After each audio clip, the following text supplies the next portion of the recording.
उदयपुर गांव में सोहनलाल नाम का एक किसान रहता था। वह अपने बेटे और पत्नी के साथ रहता था।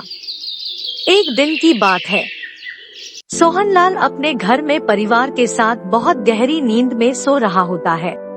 कुछ देर के बाद सोहनलाल गहरी नींद में सपना देखने लगता है कि वह अपनी खेत में काम कर रहा होता है।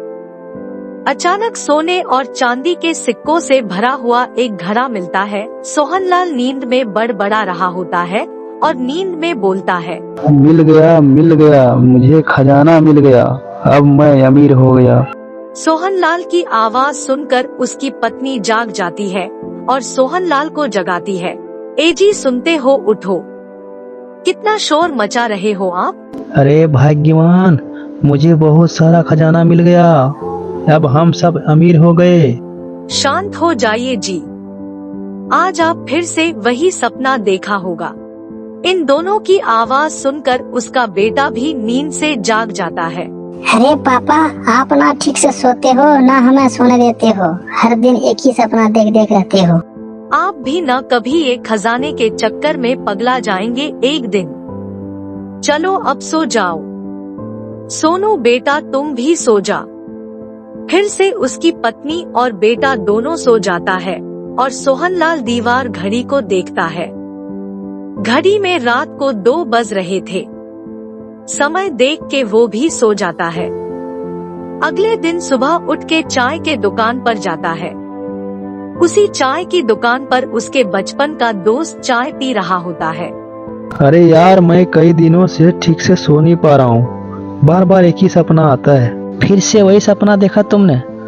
यार तुम भी ना पागल हो जाएगा ये खजाना के चक्कर में। हाँ यार, फिर से वही सपना देखा, कुछ समझ में नहीं आता है यार। लेकिन यार मुझे लगता है कोई बड़ा जैकपॉट मिलने वाला है। कैसा बेवकूफ़ी वाली बात करता है तुम? सपना में कोई जैकपॉट मिलता है क्या?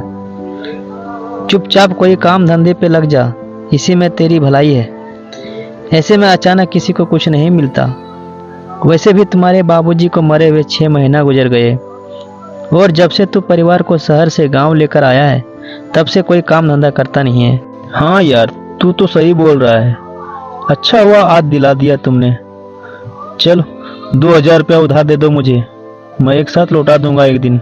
हाँ हाँ ठीक है, यही बोल बोल के पिछले 6 महीनों से मुझसे उधार ले रहा है तुम। खैर छोड़, ये लो 2000 रुपये। सोहनलाल बाजार से कुछ सब्जियां खरीद कर घर की ओर चल देता है। अरे भाग्यवान, तुमने जो कुछ भी सब्जियां बोली थी वो सब मैं ले आया हूँ, देख लो। ए जी, आपको पैसे कहाँ से मिल गए? आपके पास तो कुछ भी नहीं था, तो ये सब सब्जियां कैसे लाए? अरे वो मेरा दोस्त मिल गया था, उसी से उधार मांग लिया, शहर जाकर कमा कर दे देंगे एक साथ। कितनी बार बोली हो आपको उधार मत लिया करो। आप हो कि सुनते नहीं, और शहर क्यों जाएंगे आप? अपनी ढेर सारी खेती है, उसी में कुछ काम करो। शहर में जाके दूसरों की गुलामी करने से अच्छा है खुद का काम करो। लेकिन कभी सोहनलाल की पत्नी की भाई मोटरसाइकिल लेकर इसके घर आता है और अपना बहन को आवाज लगाता है, रीमा, रीमा, कहाँ हो तुम? देखो मैं आया हूँ, तुम्हारा भाई। अरे भैया, आप आज अचानक से, और आप बहुत बदले बदले से लग रहे हो। कोई लॉटरी लग गई क्या? नहीं नहीं, मुझे कोई लॉटरी वॉटरी नहीं लगी है। मुझे बाबा भैरवनाथ की कृपा से अच्छी नौकरी मिल गई। क्या बोला तुमने? बाबा भैरवनाथ की कृपा से? वो कैसे? हाँ, बाबा भैरवनाथ बड़े पहुँचे हुए ज्ञानी बाबा हैं, तुम्हारी अंदर आत्मा की सारी बात जान लेते हैं। क्या तुम हमें वो बाबा से मिलवा सकते हो एक बार? हाँ हाँ, क्यों नहीं, चलो मिलवा देते हैं आज ही। अगले दिन सोहनलाल, उसकी पत्नी और सोहनलाल की साले साहब तीनों एक साथ बाबा की कुटिया में जाते हैं। बाबा, ये मेरा जीजाजी हैं और ये मेरा बहन है, ये दोनों आपसे मिलना चाहते थे। ठीक है बच्चा, बोलो क्या समस्या है तुम्हारी? बाबा, मैं कई महीनों से एक ही सपना देख रहा हूँ। उस सपना में हमारे ही खेत में खजाना से भरा हुआ एक घड़ा दबा हुआ है। बाबा, क्या ये सच है? कृपया करके बताने का कृपा करें बाबा। हाँ बाबा, बताइए ना, सच में खजाना है हमारे खेत। हाँ बच्चा, सच में तुम्हारे खेत में खजाना छुपा पड़ा है। तो बाबा, वो खजाना हमें कैसे मिलेगा? जल्दी बताइए ना बाबा। सब्र रखो बेटा, बताता हूँ। बेटा, तुम्हें अपना खेत में हल चलाने होंगे, फसल बोने होंगे, और जब फसल पक के तैयार हो जाएगा तो मेरे पास आना, फिर मैं बताऊंगा खजाना मिलने का उपाय। देखते ही देखते आज न जाने 4 महीना कैसे गुजर गए। हाँ, अब वो दिन दूर नहीं है जब हमें खजाना के बारे में बता देंगे बाबा। पापा, अब हम लोग बड़ा आदमी बन जाएंगे ना?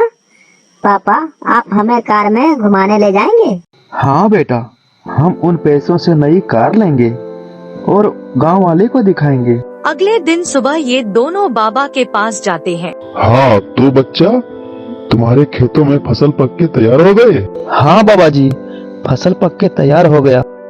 देखो बच्चा, ये फसल ही हमारी मेहनत का फल है। हम इस धरती को अपने खून पसीनों से सिंचाई करते हैं, बदले में हमें ये धरती माता फल देती है। बेटा, यही तुम्हारा असली खजाना है। इस संसार में हम सब कुछ पाने का कल्पना करते हैं, लेकिन सच्चे मन से मेहनत नहीं करते। खैर, आज मुझे बहुत खुशी हुई कि तुमने मेहनत की और उसका फल तुम्हें